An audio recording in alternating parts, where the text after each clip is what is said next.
If I could go back to the time I was packing my bags to move to Canada, I would literally scream at myself, girl, leave that at home.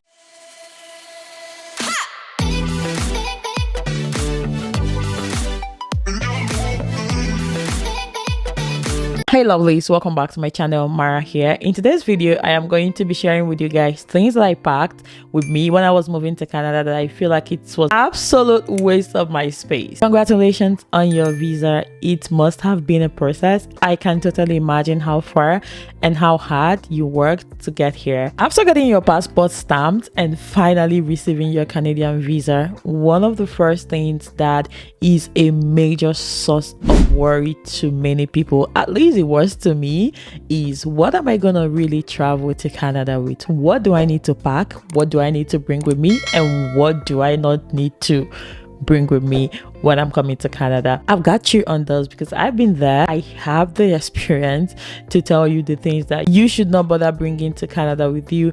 Some of them I brought them, and I don't want you to waste your space like I did. Most of the things you're going to pack with you when you're coming to Canada would really depend on your lifestyle, would really depend on the things that you need. However, having been there, I think that there are some things that I came to Canada with that I feel like are genuinely unnecessary for you to bring here. This is strictly what I think. At the end of this video, please do well to pack whatever you wish to come to Canada with. The first thing I'm going to talk about here are clothes. Reduce the clothes. That clothes that you have been wearing in Nigeria for God knows how long, and you still want to bring it to Canada. Monagi, we will drag it. Think about it more like you're having a change of life, and with a change of life, you're going to think more of the things that would serve you in your new location, not the things that were serving you. Resist the urge to pack all those native clothes. Come with some of your native clothes because you might have events that you would need them. I did come with some native clothes as well. However, resist the urge to pack a lot of them because you would only get the opportunity to do some of those things just a few times in a year, and sometimes and some years you will not even get to do that. And the thing about clothing is that they actually go out of fashion really fast. If you have kids, do well to include all those native clothing for them because they might just need them for cultural activities in school. What you would typically wear every day when you get here would be plain trousers, leggings, plain pants, shirts, polos, t-shirts, hoodies, joggers, and the rest of them. So those are the kind of clothes that you might consider getting more if you have good quality ones in Nigeria. However, I still maintain not doing too much of it because at the end of the day, we all always want to acquire new clothing, and you're always gonna get a lot of them here. I do have a strong opinion on the things I think you should come to Canada with. I have a video on it, and you guys seem to like that video a lot. I'm gonna link it somewhere here for the folks that haven't seen it. Ensure that you see that video because I cannot discuss everything I think that you should bring. In fact, in that video, I had the list that I used to pack my own bag. I had it in that video and I shared everything with you guys, so ensure you watch it. I can never overemphasize the need to drop those heavy heels back home. People like Bola in Nigeria, you aren't gonna use them here. I guarantee you, the society is so structured differently. I mean, Africa and Canada is so structured differently that sometimes the mental stress you go through here, the last thing you want to wear is a 6 inches heel. I am telling you for a fact, keep those heels. Don't be a no. The idea of packing lots of heels, lots of shoes, bulky shoes here, it will not work. I promise you're not going to use them. There is like little or no Owambe here. I don't know why I'm laughing because a lot of you would be so disappointed when you move here. I personally went to make a lot of Ankara outfits before I moved to Canada because I thought, I would need them. Trust me, most of those stuff I made, I have not worn them to today. And I don't even think I'm going to wear them because my style has evolved. So that is why I'm saying don't waste your money going to sew all those things, going to get all of those heels that you're not going to wear. Don't do it. Yes, you don't do it. You're about to put that shoe in your bag. I will chase you in your dream if you do it. By the time you start working, by the time you start going to school or doing your 9 to 5, the code that will hit you in Canada, the last thing you want to think of is to wear one flashy traditional clothes or to wear one high heel. The only thing you will want to think at that point is warmth, is something to shield you from the harsh cold. So again, I can never overemphasize it. Just drop all those things. Come with the ones that you think you might need, but do not overdo it. The next one on my list here is kitchen utensils. You guys, I have seen people do this. I've seen videos of people tell people to come to Canada with pots, to come to Canada with blender. I don't get it. It makes no single sense to me. Why would someone travel all the way from Nigeria to Canada with a blender? Oziopu, I do not understand it. It makes no single sense. And again, I don't want to judge people that do this because they might have their reasons. However, I am just sharing my opinion and I do not get why people do that.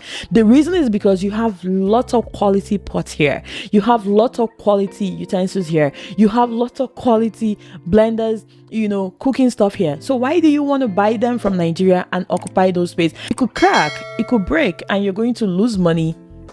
I get it. People want to save money in their first phase, of coming to Canada, but how much would it really cost you to get 1 or 2 sets of pots to start your life here? It wouldn't cost you so much.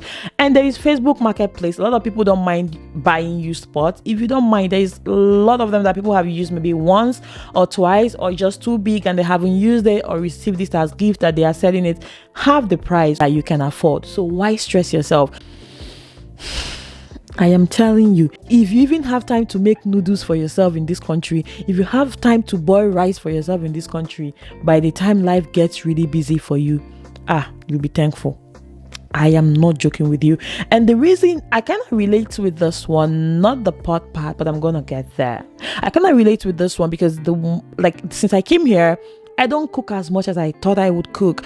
And part of it is because of how this place is structured, how you constantly have to go to work, how you don't have so much time for your self-care, how you don't have so much time for some of those things in quotes that you had time for when you were back home. So that is why you don't really need some of those things. And that is why I say, think about it as a change of life, okay? You're changing your current living experience to something else. So don't make your past living experience, what the next one should be, because technically it's not the same. It's a different culture. It's a different environment. So you have to be able to embrace the change. And some people end up paying for extra luggage for those things.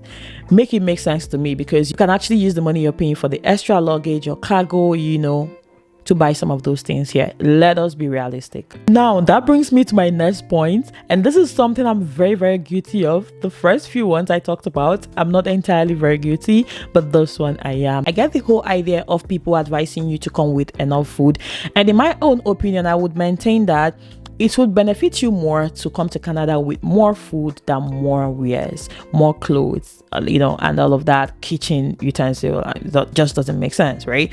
So I would rather say come here with more food items. However, there's a clause to it to me. You guys, most of the food items that I came to Canada with, especially the dried vegetables, I haven't used them. I don't use them. I don't think I'm going to use them. I think it's just guilt or scarcity mentality that is making me hold back to them, because I don't use them. I want to trash them. The reason is because they are not fresh anymore. I want to cook soup or whatever, and I need pumpkin leaf. That is ugu leaf, right? And my ugu leaf at Wachagonko, it is so dry. There is no freaking way I'm going to get the same taste that I'm going to get with a fresh vegetable with that stuff. So most times I just end up going to the African store and buying the fresh stuff. I made a fresh pepper soup yesterday. Each time I made pepper soup, I would use a dry scent leaf.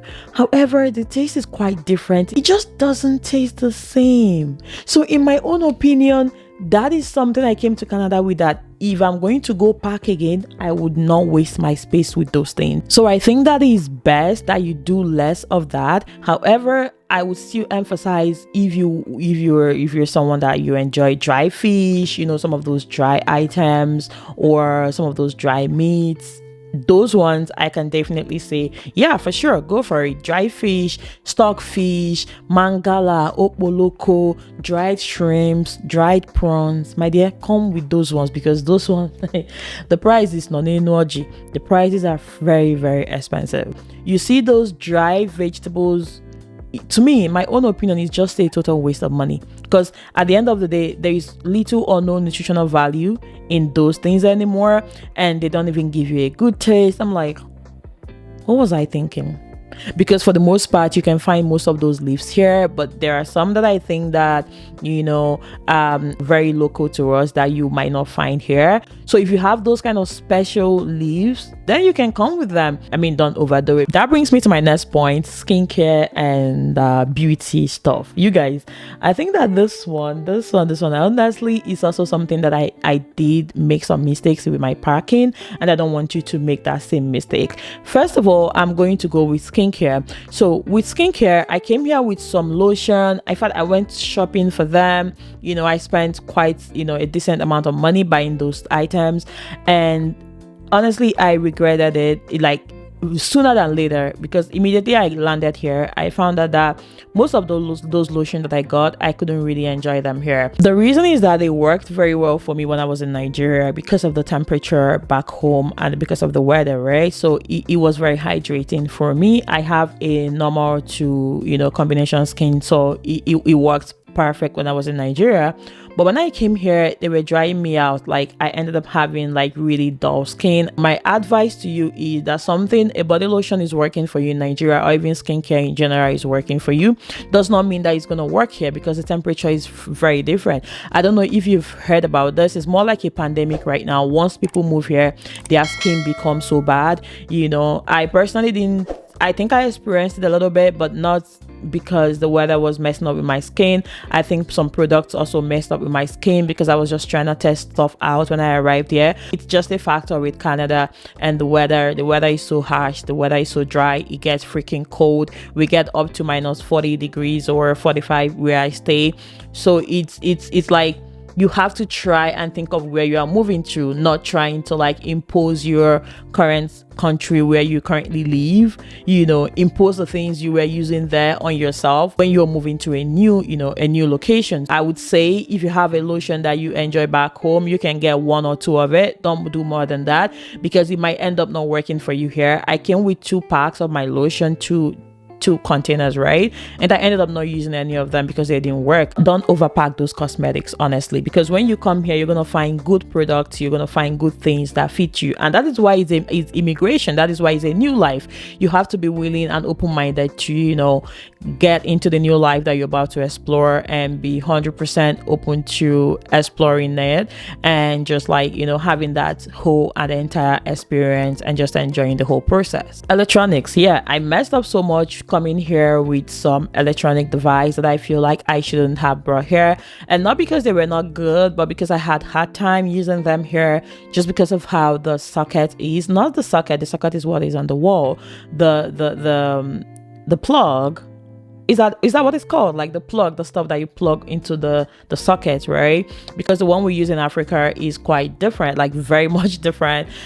Even though I had the travel adapter, it was always a struggle, and it has always been a struggle, and it's still a struggle for me to use my hair stretcher, because that was the only thing I remember I got from Nigeria, and my hair dryer. At a point I ended up giving up, not donating the hair dryer. I just donated it to a thrift store because I wasn't using it. It was frustrating me to have to use the adapter to use it. It keeps pulling off from the wall. It's just so frustrating. To technically use my hair stretcher just because it's very good. The voltage is very good. I did say that some of the things we use in Nigeria have like a better voltage compared to what we have here, which is a plus. However, here too, you don't want to, whatever you find here will still work. That is technically what I'm trying to say. Some of my hair stuff, like my hot comb that I use for my hair, I got it here and it's still very good. So if you're planning to come here with loads of those hair machines, I'm not saying they are bad, they are pretty good. However, you might struggle a bit just trying to fit it in. I hope my mic is on. There might be a little bit of struggle using it with the universal adapter, just because that stuff just keeps pulling out from the plug, and I just find it irritating, honestly, because for the most part I just want to stretch my hair. Like, I just want to be a girl and get on with my day, but it can be a little bit frustrating. So if I was to go back to when I was packing, I wouldn't come here with my hair stretcher. I would have just left it and bought a new one when I got here. I don't like stress. I also think that with Canada and living here and being a 9 to 5 girl and just trying to figure out my life, I just like easy and efficient ways to do stuff. Anything that kind of like breeds extra stress to me, I can't deal with it. This last one is the most important point. If you watched up to this point, I love you and I'm rooting for you as you move to Canada, and I hope that your process of moving, traveling and coming here is seamless and that you find good jobs. Everything that has been a driving force for you that has brought you to Canada, that you accomplish it even beyond your imagination. That is my hope and my prayer for you. However, you have to ensure that you don't come to Canada, you do away with those emotional baggages. Unrealistic expectations, pressure, comparison, drop them. Don't come to Canada with those ideas, because I tell you, my friend, you might end up hurting yourself. Because I think that this is something I talk about a lot. I say that I didn't come here with crazy expectations. As a matter of fact, I made of it as being the hardest thing I could ever do in my life as at that time, because I just knew that this is going to be a very new experience for me. Prior to coming here, I hadn't traveled outside of Nigeria, so I just knew that I was scared. Like I was scared. I came here with a lot of anxiety, with a lot of fear. However, I'm not saying do not have expectations for your life, for your future. You absolutely have to, because what is going to be the driving force for you if you don't have expectations, right? So I think that you need to keep that expectations and the fire burning. However, make sure that they are realistic. Okay, don't be out there thinking that if you come to Canada in the next couple of months of being here, you're gonna be earning about 100,000 Canadian dollars.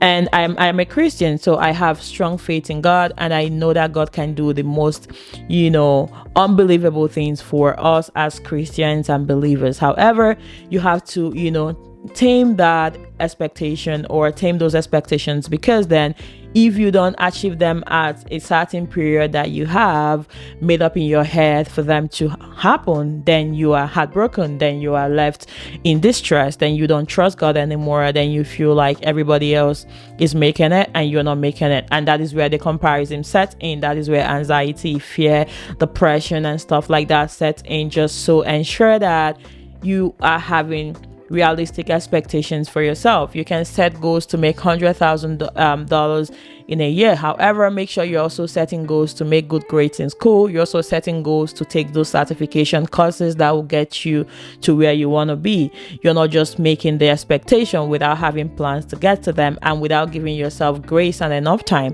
to work hard for those things that you want. So this is just something that I feel like you have to drop at home. Drop unrealistic expectation, the pressure.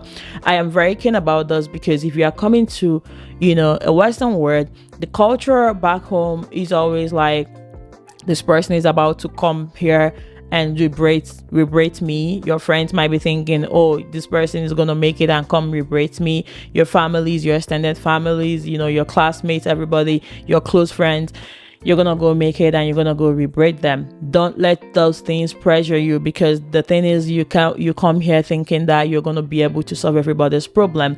I tell you, by the time problems fall on you, and this, I'm not even saying it from a bad angle, I'm saying necessary things you have to do here, by the time they weigh on you, you are not going to be able to meet those demands. So don't make any promises to anybody.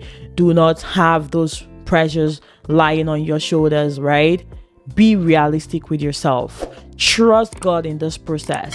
Do not let anybody pressure you. Believe in yourself, because if you don't make promises to people, when you help them, like it's from a place of love, it's from a place of care, right? It's from a place of someone that I've been here. I just want to extend my hands of help to you. So do not come here with that baggage. That is my last word for you, and I am genuinely highly rooting for you, and I hope that the journey is smooth for you. Even the journey itself, the physical journey of coming here, is smooth for you. And I also hope that the journey, because the real journey actually begins when you arrive. Okay, so I actually hope that the real journey, is also smooth for you, and God makes everything easy for you at the end of the day. You guys, ensure that you watch the video where I talked about things you packed before coming to Canada. Yeah, I'll probably do a part 2 of that video because a lot of you seem to be enjoying it, and a lot of you also enjoyed that I was myself in that video. I'm still myself in every of my video, honestly, but I think it's just like I grow, I improve in my storytelling, in my presentation of the things I want to talk about, in my speeches, and the way I analyze the topic. But I love you guys so much. If you're new and this is your first time watching me, again, I am Mara. I'm a Nigerian, but I'm currently living in Canada as an immigrant and doing the 9 to 5. You know, the girl doing the 9 to 5 and doing the damn thing, I guess. Yeah, so do well to hit the subscribe button, like this video, share with your family and friends. I know that a lot of people are going to find this information useful. And thank you again for watching, and I will see you in my next video. I love you so much. Take care and have a safe trip.